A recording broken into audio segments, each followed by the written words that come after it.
Exercice 2 bis, mise en application. En utilisant le même fonctionnement de cheminée, serait-il préférable d'utiliser du méthanol plutôt que de l'éthanol? Nous allons procéder de la même manière que pour l'exercice précédent. Écrivons l'équation de combustion complète du méthanol dans le dioxygène.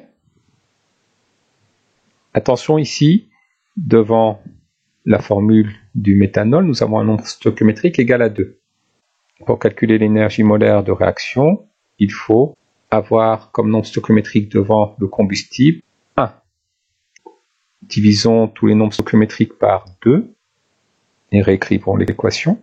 Afin de calculer l'énergie molaire de réaction, je vais écrire les formules de Lewis ou formules développées des réactifs et des produits. Nous allons identifier les liaisons qui vont se rompre et les liaisons qui vont se former. Nous avons 3 liaisons simples CH à rompre, une liaison CO, une simple liaison CO, une liaison simple OH, 1,5 double liaison OO. Les liaisons qui se forment sont 2 doubles liaisons CO et 2 fois 2, 4 liaisons simples OH. Afin de calculer l'énergie molaire de réaction, appliquons la formule somme des énergies de liaison dans les réactifs moins somme des énergies de liaison dans les produits. Nous obtenons que l'énergie molaire de réaction vaut moins 635 kJ par mol.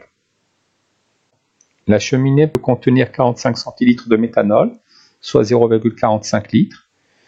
Pour calculer la masse correspondante, nous allons multiplier la masse volumique du méthanol par le volume de méthanol. Nous obtenons 0,356 kg, ce qui correspond à 356 g. Calculons maintenant la quantité de matière de méthanol en divisant la masse par la masse molaire. La quantité de matière de méthanol contenue dans la cheminée est de 11,1 mol. Afin de calculer l'énergie reçue par les 45 centilitres de méthanol lors de sa combustion, nous allons multiplier l'énergie molaire de réaction par la quantité de méthanol.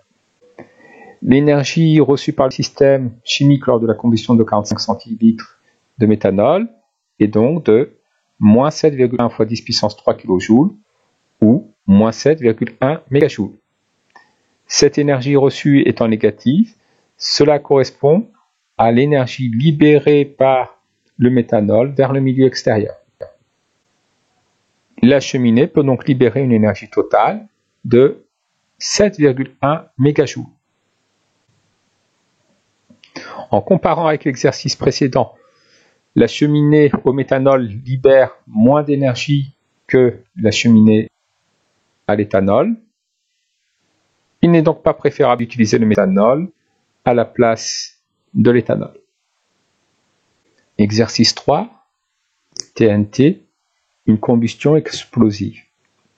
Le TNT, ou 2,4,6-trinitrotoluène, est un explosif découvert par le chimiste allemand Julius Willebrand. Le TNT fut utilisé lors de la Première Guerre mondiale, notamment pour la confection de torpilles. Selon les conditions opératoires, 2 réactions différentes peuvent se produire à partir du TNT. Nous avons la réaction A, la réaction B. La formule du TNT étant C7H5N3O6. Question 1. Nommez chacune de ces réactions. Question 2. La réaction B ne se produit pratiquement pas. Proposez une explication. Question 3. En s'aidant des données, déterminez l'énergie libérée lors de la combustion de 2 kg de TNT et de 2 kg de sucre lors de leur combustion. Le résultat précédent est-il cohérent? Proposez une explication. Voici les données de l'exercice, masse molaire du TNT et du sucre, énergie molaire de réaction de combustion. Réponse à la question 1. La réaction A est une combustion incomplète car il se forme du monoxyde de carbone. La réaction B est une combustion complète car il se forme du dioxyde de carbone. La réaction B ne se produit pratiquement pas. Proposer une explication. Nous voyons que la réaction B nécessite 4 moles de dioxygène pour 1 mol de TNT. Alors que la réaction A nécessite 0,5 mol de dioxygène pour 1 mol de TNT. La réaction B ne se produit pratiquement pas car elle demande beaucoup trop de dioxygène. En s'aidant des données, déterminer l'énergie libérée lors de la combustion de 2 kg de TNT et de 2 kg de sucre lors de leur combustion. On nous donne ici les énergies molaires de réaction de combustion du TNT et du sucre. Pour calculer l'énergie libérée lors de la combustion de 2 kg de TNT et de 2 kg de sucre, il nous faudra multiplier les énergies molaires de réaction par la quantité de TNT et la quantité de sucre.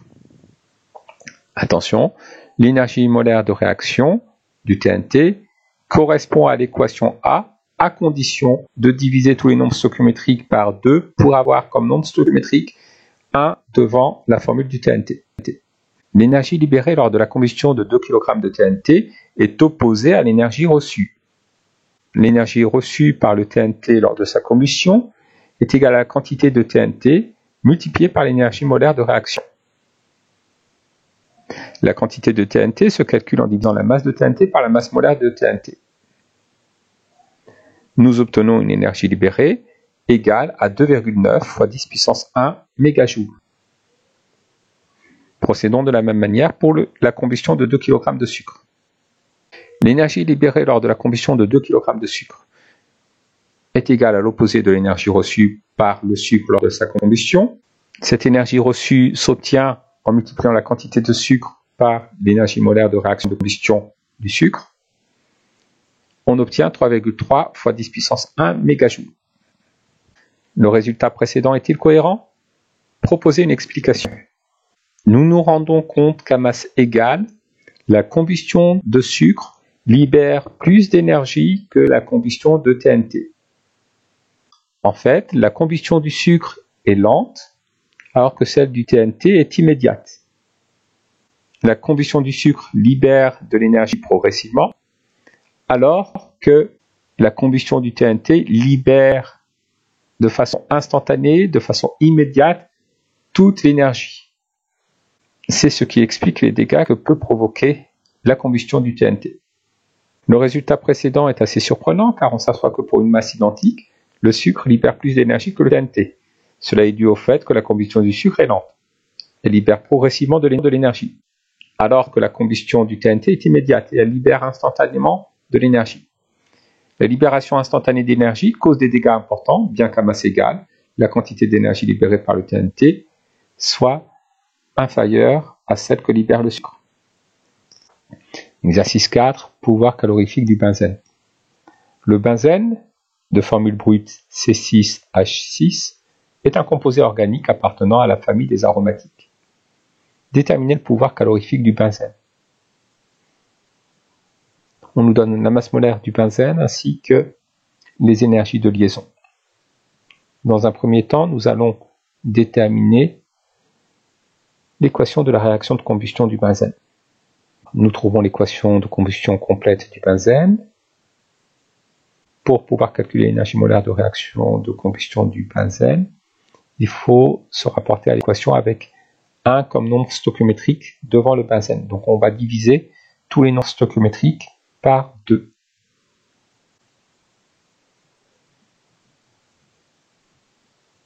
Nous devons également identifier les liaisons rompues et les liaisons formées lors de cette combustion. Pour cela, je vais réécrire l'équation avec les formules développées ou les formules de Lewis. Au cours de la combustion d'une molécule de benzène, 3 doubles liaisons CC sont rompues, 3 simples liaisons CC sont rompues, 6 liaisons CH sont rompues, 7,5 doubles liaisons OO sont rompues. Nous avons 6 fois 2, 12 doubles liaisons CO de formées et 3 fois 2, 6 liaisons OH formées. Calculons l'énergie molaire de réaction en utilisant la formule somme des énergies molaires de liaison dans les réactifs, moins somme des énergies molaires de liaison dans les produits. On obtient une énergie molaire de réaction égale à moins 3279 kJ par mol. L'énergie libérée par la combustion d'une mole de benzène est donc égale à 3279 kJ.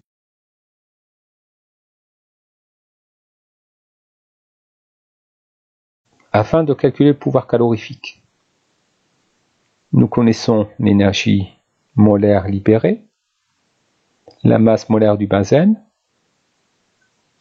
Le pouvoir calorifique, c'est l'énergie libérée par la combustion d'1 kg de combustible.